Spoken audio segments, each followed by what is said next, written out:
స్వయంగా రూఢి అయింది. అతను సోనియా గాంధీతో కలిసిపోయాడు అనేది బెయిల్ డీల్ ఖాయం అందరూ అనుకున్నది నిజం అనేది నాకు రూఢి అయింది కాబట్టి నేను బయటకు వచ్చాను. జగన్ మీతో మిస్బిహేవ్ చేస్తున్నాడు లీడర్స్ అనే దాంట్లో ఎంత నిజం? నాతో మిస్బిహేవ్ చేయటం అంటే నాతో సోనియా గాంధీ మీద ఏమి రాయొద్దు, సోనియా గాంధీ మీద పత్రికా ప్రకటనలు ఇవ్వద్దు, సోనియా గాంధీ మీద వ్యాసాలు రాయొద్దు అని చెప్పాడు. అది కూడా ఆంధ్రజ్యోతికి అసలు రాయొద్దు అని చెప్పాడు. నిజంగా జగన్ సోనియాతో ములాఖైతే 16 నెలలు ఎందుకు జైల్లో ఉంటాడని వైఎస్ఆర్సీపీ నేతలు పదే చెప్తున్నారు. జైలుకి వెళ్ళిన తర్వాత కదా ములాఖత్ అయింది, జైలు కోసం కదా వెళ్ళింది, ముందు కాదు తర్వాత. వాయిస్ కూడా చూడండి ఎట్లా తగ్గిపోయిందో. సోనియా గాంధీ అనేవాడు సోనియా అమ్మ అని 11 సార్లు అన్నాడు మొన్న సమాఖ్య సంఘారం. మీరు చూసుకోండి కావాలంటే, నేను అబద్ధం చెప్పను.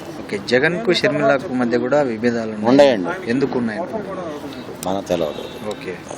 అంటే ఇంకో డామినేషన్ గుర్తించలేదు. షర్మిలకు ప్రజాదరణ ఎక్కువగా ఉంది.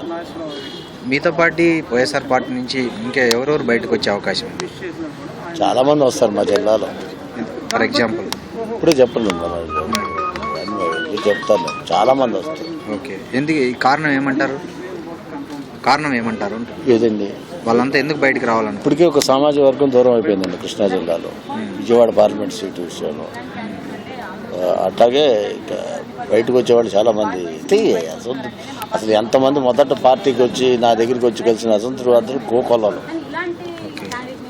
సో జగన్ క్యాస్టిజాన్ని ప్రోత్సహిస్తున్నారంటారా పార్టీలో? ఒక సామాజిక వర్గానికి వ్యతిరేకంగా ప్రవర్తిస్తున్నాడని నేను అనగలను.